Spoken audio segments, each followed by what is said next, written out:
Diplomatic স্তরে ভারত এবার এমন এক চাল চাললো যা ভারতের অন্যতম বড় শত্রু তুরস্ককে নিঃসন্দেহে বিপদে ফেলতে পারে।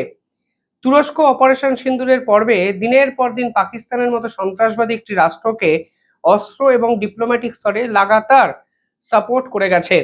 কিছুদিন আগে এই তুরস্ককে হুঁশিয়ারি দেয় ইসরায়েল, এবং এরপর তুরস্ক বুঝতে শুরু করে যে ভারতের সঙ্গে সম্পর্ক যদি তারা ভালো করতে না পারে, তাহলে যে কোনো মুহূর্তে তারা আন্তর্জাতিক স্তরে বড় বিপদে পড়তে পারে।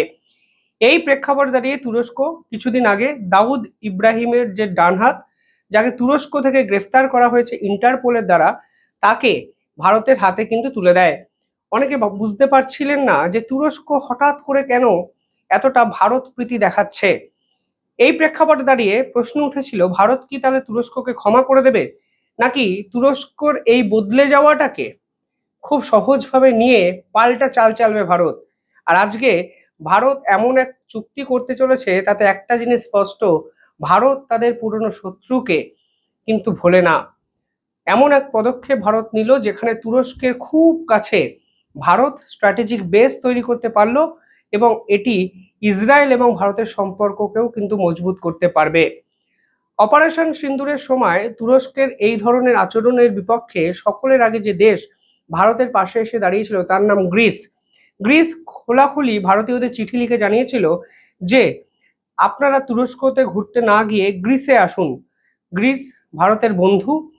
ঐতিহাসিক সময় থেকে ভারত এবং গ্রিস একই সঙ্গে পথ চলেছে এবং ভবিষ্যতেও চলবে। তাই যে তুরস্ক আপনাদেরকে সমর্থন করেনি তাদের দেশে দয়া করে যাবেন না। আর এবার গ্রিস পরিষ্কার জানালো যে ভারতের হাতে তারা তাদের অত্যন্ত স্ট্র্যাটেজিক্যালি হাই ভোল্টেজ একটি এরিয়া এবং সিকিউর পোর্ট সেটাকে তুলে দিতে চাইছে। এই তথ্য সামনে আসার পর একটা জিনিস পরিষ্কার হয়ে যাচ্ছে যে ভারত যে আইম্যাক করিডোরের স্বপ্ন দেখেছিল, অর্থাৎ ইন্ডিয়া মিডল ইস্ট ইকোনমিক করিডোরের স্বপ্ন দেখেছিল, সেই স্বপ্ন কিন্তু আলটিমেটলি বাস্তবের মাটিতে রূপায়ণ হতে চলেছে।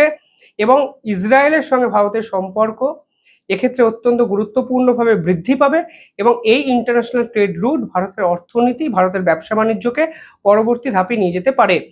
গ্রিসের পক্ষ থেকে কি জানানো হয়েছে, কেনই বা বিপদে পড়তে পারে তুরস্ক, যদি ডিটেইলিং এই রিপোর্ট আপনারা শোনেন তাহলে আপনারা নিজেরাও চমকে যেতে পারবেন, এবং আপনারাও বুঝতে পারবেন যে আন্তর্জাতিক স্তরে এমন অনেক খেলা হয় যা মেন স্ট্রিম মিডিয়া হয়তো দেখাই না, কিন্তু এই খবরগুলো সমস্ত ভারতীয়দের দেখা উচিত, শোনা উচিত এবং বিশ্লেষণ করা উচিত নিজেদের মতন করে।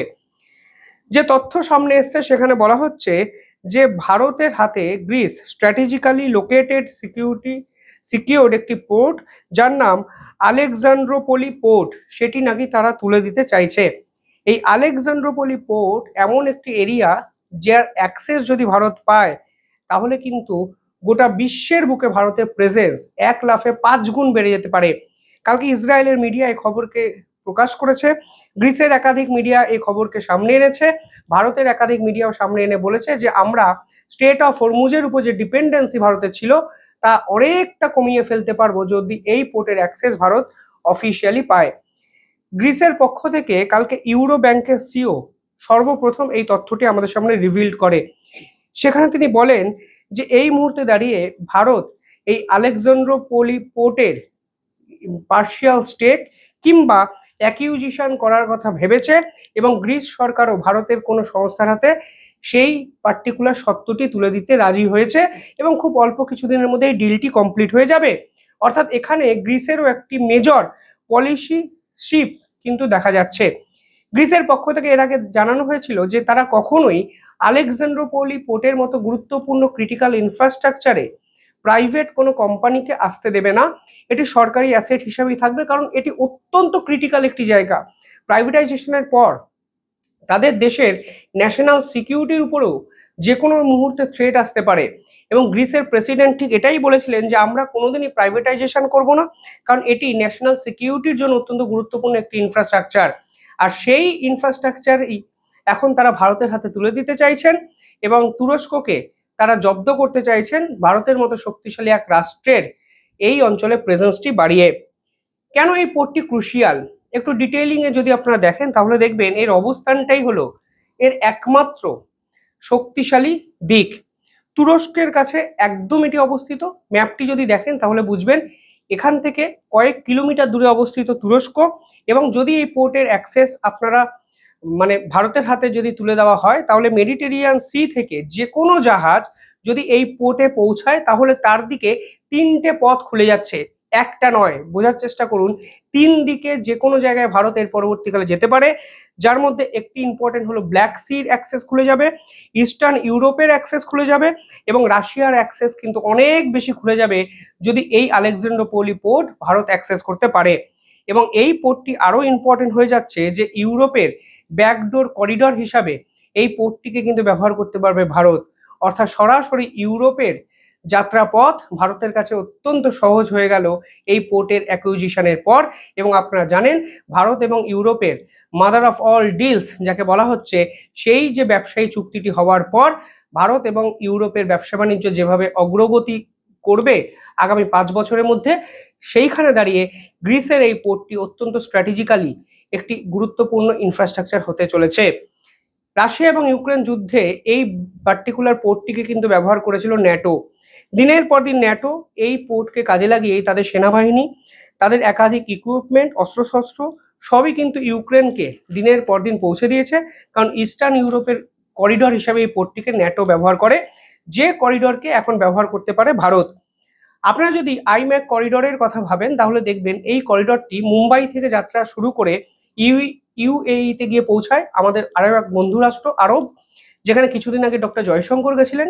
তারপর সৌদি আরবে যায়, সৌদি আরব থেকে এটা কানেক্টিভিটি তৈরি করে ইসরায়েলের হাইপা পোর্টে, এবং এখন ইউরোপের লাস্ট ডেস্টিনেশন আমরা পেয়ে গেলাম, সেটা হলো গ্রিসের আলেকজান্দ্রোপৌলি পোর্ট। গ্রিস কিন্তু এর আগে আলেকজান্দ্রোপৌলি পোর্ট ভারতকে দিতে চায়নি। এর আগে গ্রিসের পক্ষ থেকে বলা হয়েছিল পিরাসিয়াস পোর্টকে ভারতের হাতে তুলে দেওয়া হবে, কিন্তু এই পোর্টটি 67% স্টেক কিন্তু চায়নার হাতে। ফলে ভারত চায়নি যে পোর্ট চীন ব্যবহার করে বা তার মালিকানা 67% চীনের হাতে, ভারতও সেই পোর্ট ব্যবহার করুন। কারণ ভারত এই পুরো বিষয়টায় প্রাইভেসি মেনটেন করতে চেয়েছিল, এবং গ্রিসকে তারা জানায়, গ্রিসও বলে আলেকজান্দ্রোপৌলির মতো গুরুত্বপূর্ণ ইনফ্রাস্ট্রাকচার তারা ভারতের হাতে তুলে দেবে। এবং একই সঙ্গে এই পোর্টের অ্যাক্সেস পাওয়ার পর ভারতের অর্থনীতি যে চাঙ্গা হবে তা নয়, আইম্যাক করিডর যে সচল হবে তা নয়, তুরস্কের মতো শক্তিশালী এবং বিশ্বাসঘাতক একটা রাষ্ট্রের বিপক্ষে কড়া অ্যাকশন নেওয়া সম্ভব হবে। এবং তুরস্ক কিন্তু রীতিমতো সার্ভিলেন্সের আওতায় চলে এলো যদি ভারতের এই অঞ্চলে স্ট্র্যাটেজিক ইনফ্লুয়েন্স বাড়ে। অর্থাৎ একদিকে রাশিয়ার সঙ্গে সম্পর্ক বৃদ্ধি পাবে, অন্যদিকে ইসরায়েলের সঙ্গে খুব সহজ গতিতে একটা সম্পর্ক, ব্যবসায়ী চুক্তি খুব সুন্দরভাবে সম্পূর্ণ হতে পারে, এবং অন্যদিকে তুরস্কের মতো একটা রাষ্ট্রের থেকে কিছুটা দূরে ভারত পৌঁছে গেল, তা কিন্তু তুরস্কের রাতের ঘুম উড়িয়ে দেওয়ার জন্য বাধ্য। অর্থাৎ ভারত কখনো বিশ্বাসঘাতকদের আচরণকে যে ভোলে না, আজকে এই পদক্ষেপের পর কিন্তু স্পষ্ট হয়ে গেল। আপনারা কিভাবে দেখছেন পুরো বিষয়টি কমেন্টে জানাবেন। দেখতে থাকুন দ্য ইন্ডিপেন্ডেন্ট বেঙ্গল। ধন্যবাদ।